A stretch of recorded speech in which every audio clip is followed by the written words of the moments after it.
CM Dhami का 3 दिवसीय दिल्ली दौरा। वैश्विक निवेशक सम्मेलन को लेकर उद्यमियों से करेंगे चर्चा। केंद्रीय मंत्री और पार्टी पदाधिकारियों से हो सकती है मुलाकात।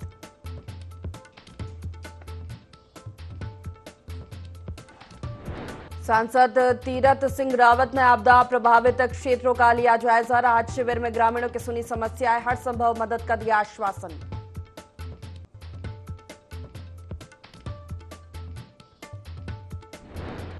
चमोली के आपदा प्रभावित गांव में प्रशासन की टीमें तैनात। काफी मशक्कत के बाद खुला बद्रीनाथ राष्ट्रीय राजमार्ग। प्रभावितों को बांटे सहायता राशि के चेक।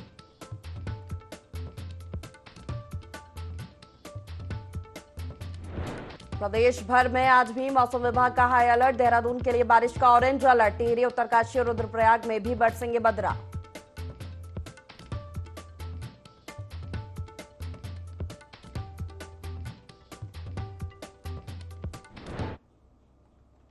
नमस्कार, बहुत स्वागत है आपका। देवभूमि लाइव देख रहे हैं आप। मैं हूं आपके साथ प्रशिता शर्मा। बुलेटिन की शुरुआत करते हैं इन्वेस्टर समिट को लेकर। मुख्यमंत्री पुष्कर सिंह धामी 3 दिवसीय दौरे पर दिल्ली रहेंगे। सीएम धामी के दिल्ली दौरे को लेकर भाजपा प्रदेश मीडिया प्रभारी मनवीर चौहान का कहना है कि मुख्यमंत्री जब भी दिल्ली जाते हैं तो कोई ना कोई सौगात प्रदेश की जनता के लिए लेकर आते हैं। उन्होंने कहा कि उत्तराखंड में इन्वेस्टर समिट होनी है, उसको लेकर यह दौरा बहुत ही ज्यादा महत्वपूर्ण हो सकता है। वहीं वे कई मंत्रियों से मुलाकात कर सकते हैं और केंद्रीय मंत्रियों से बातचीत कर उचित मुआवजे की मांग कर सकते हैं। मुख्यमंत्री जब भी दिल्ली जाते हैं तो प्रदेश के लिए कुछ सौगात लेके आते हैं और ये दौरा भी जिस प्रकार से हमारा जो प्रदेश का प्रस्तावित इन्वेस्टमेंट समिट का है उसको लेकर के भी बात हो सकती है। और अन्य जो प्रदेश में हमारी आपदा से ग्रस्त प्रदेश है, आपदाएं जो आई हैं उसके संदर्भ में भी बातें हो सकती हैं। अन्य मंत्रीगणों से विभिन्न योजनाओं के संदर्भ में मुलाकात कर सकते हैं। बागेश्वर उपचुनाव को लेकर प्रभारी मंत्री सौरभ बहुगुणा ने दावा किया है कि भाजपा प्रत्याशी हजारों मतों से विजय होंगे। उन्होंने कहा कि भाजपा प्रत्याशी के नामांकन में 8,000 से ज्यादा लोग पहुंचे थे, जबकि कांग्रेस प्रत्याशी बसंत कुमार के नामांकन में महज 2,000 से भी कम लोग पहुंचे। आगे कहा कि दिवंगत मंत्री चंदन रामदास के लिए किए काम, उनका व्यवहार, साथ ही पुष्कर सिंह धामी के नेतृत्व में किए जा रहे विकास कामों का जनता वोट करेगी, जो कि बागेश्वर उपचुनाव में बीजेपी प्रत्याशी के जीतने का मुख्य कारण होंगे। हमारा है और लगभग 50,000 करोड़ का हमने इन्वेस्टमेंट का यहाँ पे उत्तराखंड में रखा है कि हम ग्राउंड कराएंगे 50,000 करोड़ के आसपास का। लेकिन जैसे जैसे ये मीटिंग्स आगे बढ़ेंगी, जैसे रोड शो बढ़ेगा उसके हिसाब से लक्ष्य बढ़ेगा घटेगा वो देखेंगे। अभी जब हमारा नॉमिनेशन हुआ था पार्वती दास जी के साथ, मैं और हमारे प्रदेश अध्यक्ष जी थे, मैंने प्रेस के बंधुओं को तब कल भी यही बात कही थी और आज भी यही कहूँगा कि बागेश्वर की जनता हमेशा से भारतीय जनता पार्टी का गढ़ रहा है। चंदन रामदास जी का स्वर्गवास हुआ था और उसकी वजह से उपचुनाव हमको आज झेलना पड़ रहा है। लेकिन मैं जितना भी वहाँ पे रहा हूँ, जितना भी लोगों से मिला हूँ, प्रभारी मंत्री भी हूँ, सरकार की तरफ से भी मुझे मनोनीत किया गया चुनाव की देखरेख करने के लिए। मैं स्पष्ट बहुमत के साथ हम वो चुनाव जीतेंगे। और कल जो हमारा नॉमिनेशन हुआ था उसको अगर आपने देखा होगा तो 8 से 10 हज़ार आदमी वहाँ पर था। और आज जो कांग्रेस का नॉमिनेशन हुआ है लगभग 2-2.5 हज़ार आदमी भी नहीं पहुँच पाया, बड़ी मुश्किल से उन्होंने वो टेंट भरा है। तो ये दिखाता है कि बागेश्वर की जनता का रुझान भारतीय जनता पार्टी की तरफ है। लोहाघाट नगर को स्मार्ट सिटी बनाने की कवायद शुरू होने को लेकर लोगों ने खुशी जताई। जल्द ही नगर में सीवर लाइन, गैस पाइपलाइन और पेयजल की मूलभूत समस्याओं से निजात मिल सकेगी। नगर पालिका अध्यक्ष गोविंद वर्मा ने बताया कि नगर को स्मार्ट सिटी बनाने की मांग सालों से की जा रही थी, जिस पर सीएम धामी ने लोहाघाट और चंपावत को स्मार्ट सिटी का दर्जा देने की घोषणा की थी, जिसके बाद शासन ने तैयारियां शुरू कर दी है, जिनका डिजिटल मैप भी तैयार हो गया है। स्मार्ट सिटी बनाने को लेकर बैठक का आयोजन किया जा रहा है। बैठक हुई थी और उसमें मास्टर प्लान जो लोहाघाट नगर का और चंपावत नगर का है और अब डिजिटल मैप बनकर तैयार है। इसको देखते हुए इन्होंने परसों को 20 विभागों की मीटिंग रखी गई है, जिसमें विभिन्न विभाग जो भी नगर क्षेत्र में आते हैं, स्वास्थ्य से लेकर पीडब्ल्यूडी, एनएच, हाईडील ऑफिस हो गया, जल स्थान, जल निगम, अन्य ऐसे विभाग हैं जो जिन विभागों को वहाँ बुलाया गया है। सभी लोगों से अपने अपने संपत्ति है उस संपत्ति के बारे में विवरण मांगा जाएगा और साथ ही साथ जो हमारे यहाँ जो पानी की परेशानी है, पानी की दिक्कत होती है, उसका समाधान किया जाएगा। सिविल लाइन की व्यवस्था की जाएगी। ये जो स्मार्ट सिटी बनती है, बिल्कुल शहर हमारा साफ सुथरा रहे और बिल्कुल क्लीन और ग्रीन रहे, इसके तहत स्मार्ट सिटी में ये योजना रखी गई है और जो प्लान के तहत बनी। उत्तराखंड में हो रही भारी बारिश और भूस्खलन ने तबाही मचा रखी है। उत्तराखंड में भूस्खलन की घटनाओं के चलते एक सप्ताह में 16 लोगों की जान चली गई है, जबकि 15 लोग लापता बताए जा रहे हैं। जून से राज्य में अब तक 74 लोगों की मौत हो चुकी है।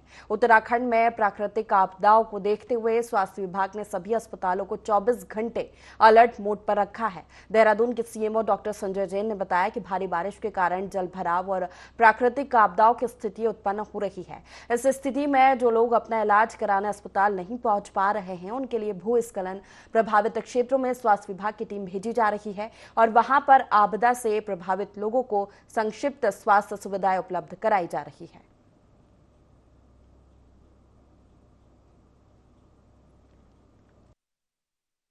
कुछ ज्यादा ही बरस रहे हैं जनपद में, तो उसके लिए पूर्व से ही सभी चिकित्सालयों को 24/7 अलर्ट मोड पर रहने के निर्देश दिए गए हैं। तो जहाँ भी हमें कोई सूचना मिलती है, यहाँ कोई ऐसा होता है कि लोग अपने जल भराव के कारण या आपदा के कारण नहीं आ पा रहे, तो हम स्वास्थ्य मेडिकल टीम भेज के वहाँ पे उन लोगों को समुचित चिकित्सा सुविधा उपलब्ध करा रहे हैं।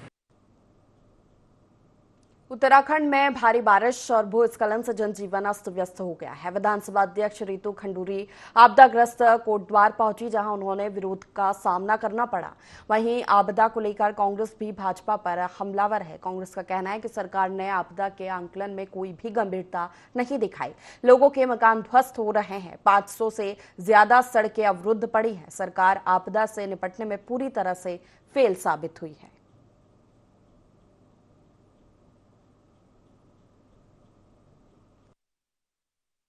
आपदा की स्थिति बहुत ही चिंताजनक है, लेकिन सरकार ने आपदा के आकलन में गंभीरता नहीं दिखाई और आज परिस्थितियां आपके सामने हैं। लोगों के घर टूट रहे हैं, जो है ऑल वेदर रोड जगह जगह से बाधित है। 750 से ज़्यादा सड़कें राज्य की अवरुद्ध हैं। मरीजों को चिकित्साएं उपलब्ध नहीं हो पा रही हैं। बच्चे स्कूल नहीं जा पा रहे हैं। नौकरी पर जाने वाले लोग नौकरी के लिए नहीं जा पा रहे हैं। तीर्थयात्री परेशान है। आम जनजीवन अस्त व्यस्त है।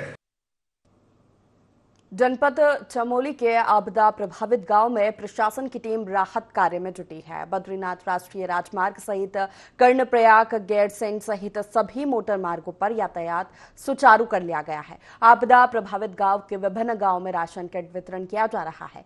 चिकित्सकों की टीम प्रभावित गांव में जाकर निःशुल्क स्वास्थ्य जांच कर रही है। थराली पैनगढ़ मार्ग पर प्राणमती में पैदल चलने के लिए लकड़ी का स्थायी पुल बनाया गया है। एसडीएम और तहसीलदार की देखरेख में फोर्स के जवान अस्थायी पुलिया बनाने में जुटे हैं।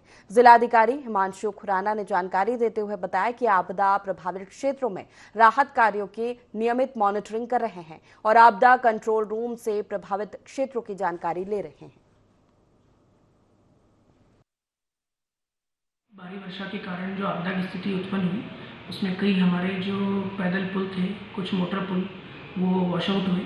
तो उसके लिए हमने पीडब्ल्यूडी को निर्देशित किया है कि जो हमारा मोटर पुल था उसको तत्काल एक वहाँ पर बेली ब्रेक स्थापित कर आवाजाही सुचारू की जाए। साथ ही साथ जो पैदल पुल हैं उसमें ब्लॉक स्तर पर और जिला पंचायत स्तर पर भी निर्देशित किया गया है कि तत्काल वो आपदा मद में उसका पुनर्निर्माण करना सुनिश्चित करें। विभिन्न क्षेत्रों से हमने राजस्व निरीक्षकों की तैनाती भी कर रखी है कि जल्द से जल्द हम क्षति का आंकलन करके लोगों को जो उचित SDRF नॉर्म्स में धनराशि है वो हम दे सकें और लोगों को इस आपदा की घड़ी में कम से कम असुविधा का सामना करना पड़े, इसके लिए हमारी पूरी टीम तैनात है और पूरी टीम सही है।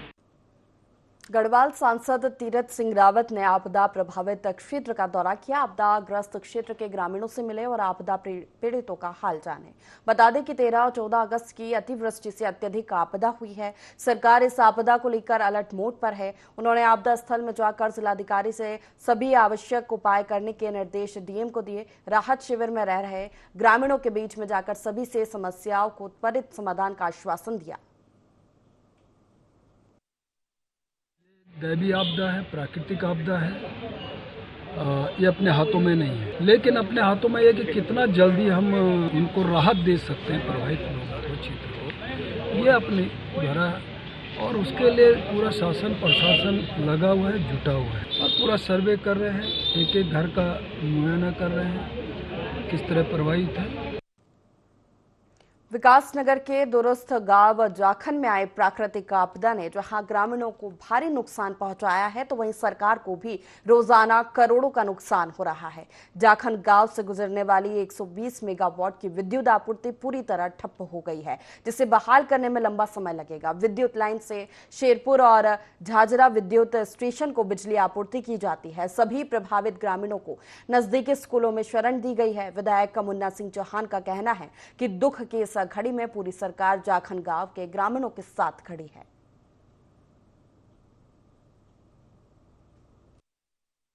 बहुत बड़ी आपदा है और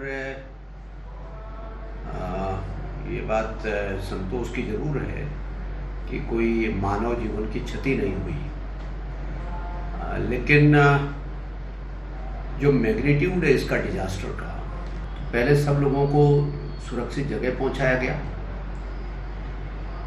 स्थानीय पड़ोस के गांव का बहुत भारी सहयोग है और बाकायदा वहां के जूनियर हाई स्कूल में एक रिलीफ कैंप तत्काल स्थापित किया गया। एक कम्युनिटी किचन प्रारंभ की गई और आज स्थानीय लोगों के साथ मिलकर के हमारा स्थानीय पुलिस, SDRF, हमारे तहसील का एडमिनिस्ट्रेशन, SDM के अगुवाई में वहाँ तैनात था, पुलिस का पूरा प्रशासन CO की अगुवाई में वहाँ तैनात था। फर्जी बिलों के आधार पर भुगतान लेने के मामले में नैनीताल हाईकोर्ट की कार्रवाई पर पूर्व मुख्यमंत्री और मौजूदा सांसद रमेश पोखरियाल निशंक ने टिप्पणी की और घोटालों में शामिल लोगों पर सख्त कार्रवाई की बात कही। नैनीताल हाईकोर्ट ने मामले में सुनवाई करते हुए 1 हफ्ते के अंदर शपथ पत्र दाखिल करने के साथ साथ घोटाले में शामिल मंत्री और अधिकारियों के खिलाफ अब तक की गई कार्रवाई के बारे में जानकारी ली। आपको बता दें कि 2009 से 2013 के बीच मुख्यमंत्री की फ्लीट में गाड़ियों के टूर और ट्रेवल्स ने फर्जी बिल के आधार पर 1 करोड़ 38 लाख दिए थे।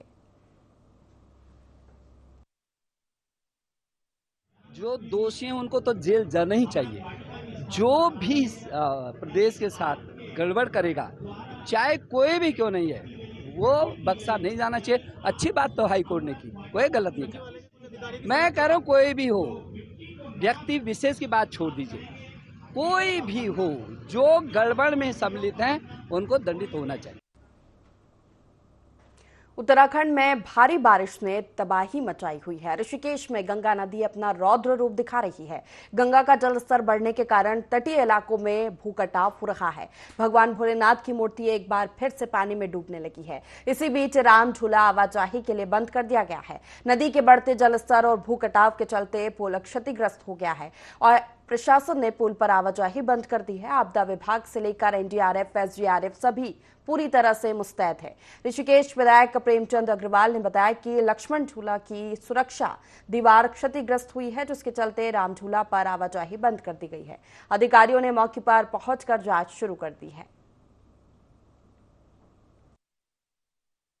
और राम झूले के जो पिलर्स हैं उसके पास जो हमारे सुरक्षा वॉल थी वो थोड़ा डैमेज हुई है, लेकिन चूंकि अधिकारी वहाँ पे पहुँच गए हैं, उसका पूरा जांच कर रहे हैं और वहाँ जो आवागमन है उसको रोक दिया गया है। मैं उम्मीद कर रहा हूँ कि बहुत जल्द उस पर सारी जानकारी लेके जो भी अग्रेतर हमें कार्रवाई करनी है करेंगे। इस वर्ष जो अतिवृष्टि हुई है और मानसून की अति सक्रियता के कारण से पूरे राज्य के अंदर अत्यधिक नुकसान हुआ है। आपदा की स्थिति बनी है, घरों का नुकसान हुआ है, जमीन का नुकसान हुआ है, खेती का नुकसान हुआ है, जन हानि, पशु हानि, सभी प्रकार के रोड इंफ्रास्ट्रक्चर, पुल बह गए हैं। भूस्खलन से कई सारे होटल भी प्रभावित हुए हैं, कई होटल टूट गए हैं।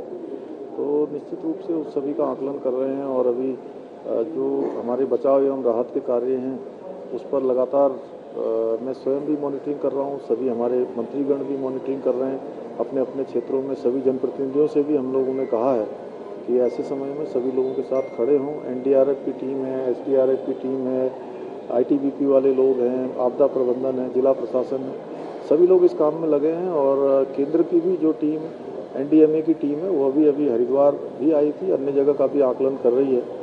और हमारा अभी तो प्रयास है कि जल्दी से जल्दी जो है जिन स्थानों पर आपदा से अत्यधिक क्षति हुई वो स्थान सामान्य स्थिति में आए।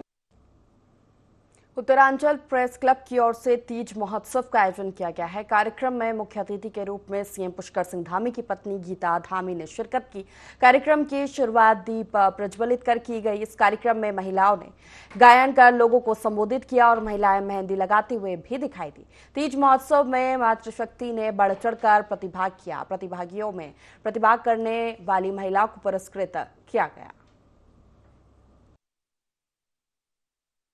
प्रेस क्लब के द्वारा यहाँ पे तीज का बहुत ही सुंदर आयोजन हुआ। खासकर यहाँ पे हमारी महिलाओं का बहुत सुंदर महिलाओं ने यहाँ पे आयोजन जो है प्रतिभा किए, प्रस्तुतियाँ दी। और आज की महिलाएं जहाँ घर गृहस्थी संभाल रही हैं, वहीं जो है हमारे समाज के लिए प्रेरणा भी बन रही हैं। वहीं अवसर मिलने पर वो आगे बढ़ती हैं और जो है आत्मनिर्भरता की ओर कार्य कर रही हैं। और मैं समझती हूँ कि ये महिलाएं आगे बढ़ के हमारी समाज की अर्थव्यवस्था को और मजबूत करेंगी। आगे ले जाने का काम।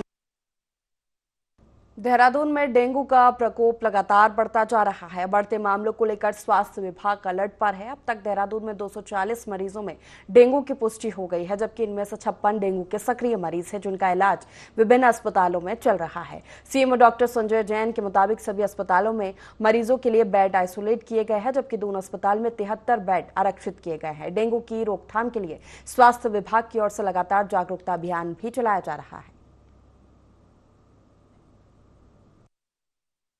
के हिसाब से 240 मरीज हमारे जनपद में डेंगू के मिल चुके हैं, जिसमें से वर्तमान में 56 मरीज एक्टिव हैं जिनका कि इलाज चल रहा है। बाकी मरीज हमारे ठीक होके अपने घरों पे जा चुके हैं वापस। जहाँ तक बेड की बात है तो सभी अस्पतालों में हमने डेंगू के लिए बेड को आइसोलेट किया हुआ है। जैसे दून मेडिकल कॉलेज है तो उसमें आज की डेट में 73 बेड हमारे डेंगू के लिए रिजर्व है। जिला अस्पताल में हमने 30 बेड रिजर्व किए हैं। इसके अलावा सभी सामुदायिक स्वास्थ्य केंद्र और प्राथमिक स्वास्थ्य केंद्र में भी हमने बेड को रिजर्व किया हुआ है। बागेश्वर उपचुनाव में नामांकन के तुरंत बाद भाजपा ने स्टार प्रचारकों की लिस्ट जारी कर दी है, जिसमें भाजपा के 40 बड़े नेता का नाम शामिल है, जो बागेश्वर उपचुनाव के लिए प्रचार प्रसार करेंगे। बता दें कि स्टार प्रचारकों की लिस्ट में मुख्यमंत्री पुष्कर सिंह धामी का नाम सबसे ऊपर है। वहीं उनके बाद प्रदेश अध्यक्ष महेंद्र भट्ट का नाम शामिल है। इस लिस्ट में सभी सांसद, कैबिनेट मिनिस्टर, पूर्व मुख्यमंत्री त्रिवेंद्र सिंह रावत, विजय बहुगुणा और तीरथ सिंह रावत का नाम भी शामिल है। प्रदेश प्रभारी दुष्यंत गौतम और रेखा वर्मा भी बागेश्वर उपचुनाव के लिए स्टार प्रचारक बनाए गए हैं। जनता पार्टी उत्तराखंड में सबसे मजबूत दल के रूप में है और सबसे बड़े दल के रूप में है। हमने बागेश्वर में जो उपचुनाव हो रहा है वहाँ 188 विधानसभा क्षेत्रों में पहले ही अपने शक्ति बूथ के स्तर पर जो पालक हैं संयोजक बन चुके हैं, जो बूथों के पालक हैं संयोजक बन गए हैं, मंडलों स्तर पर प्रभारी नियुक्त हो गए हैं। सभी विधायक और सांसद उस क्षेत्र में लगातार जनता से जनसंपर्क कर रहे हैं। मुख्यमंत्री पुष्कर सिंह धामी जी के नेतृत्व में चुनाव हम लड़ रहे हैं और संगठन के मजबूत प्रबंधन से इस चुनाव को बेहतर तरीके से लड़ा जाएगा और जीता जाएगा। उधम सिंह नगर जनपद के खटीमा में अवैध अतिक्रमण के खिलाफ प्रशासन ने कार्रवाई की है। आपको बता दें कि अतिक्रमण कर बनाई गई 10 कच्ची शराब दुकानों को जेसीबी से ध्वस्त कर दिया गया है। पहनिया चौराहे के पास नेशनल हाईवे पर अवैध शराब की दुकानें बनी थी, जिन पर कार्रवाई की गई है। तहसीलदार हिमांशु जोशी के नेतृत्व में राजस्व विभाग की टीम ने एनएच प्रशासन और पुलिस विभाग ने संयुक्त रूप से इस कार्रवाई को अंजाम दिया है। तहसीलदार ने कहा कि अवैध अतिक्रमण के खिलाफ कार्रवाई आगे भी लगातार जारी रहेगी।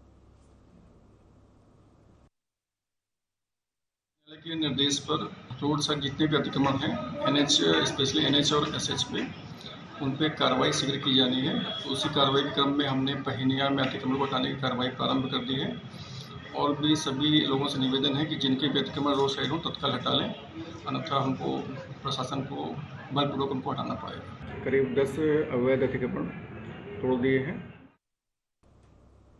लक्सर के गंगा तटीय और अन्य इलाकों में अवैध खनन का गौरख धंधा प्रतिबंध के बावजूद थमने का नाम नहीं ले रहा है।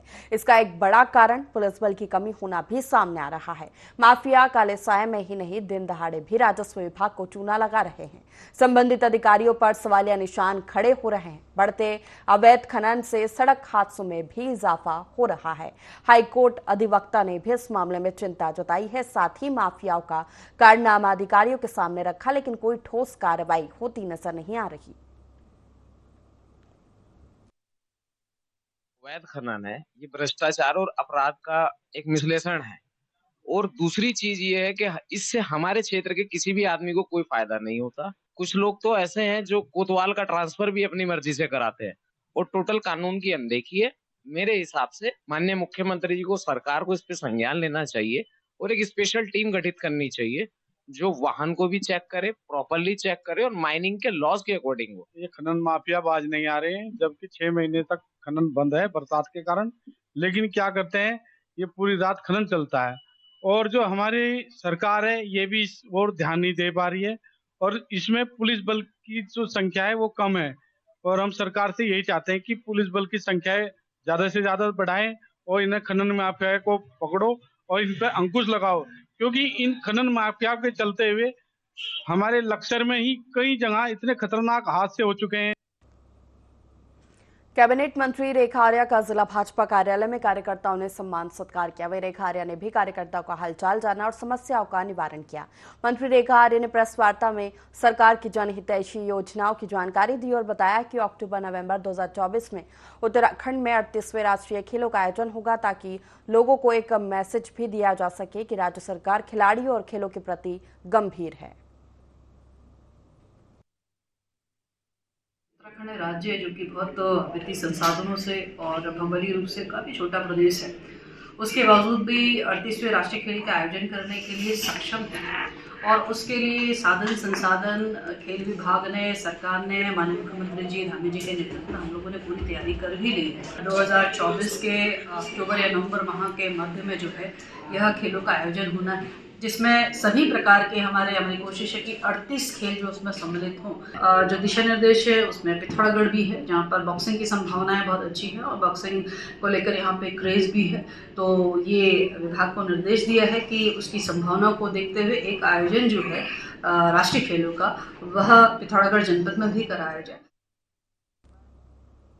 और इसी के साथ फिलहाल के लिए देवभूमि लाइव में इतना ही। लगातार खबरों के लिए देखते रहिए IND 24। नमस्कार।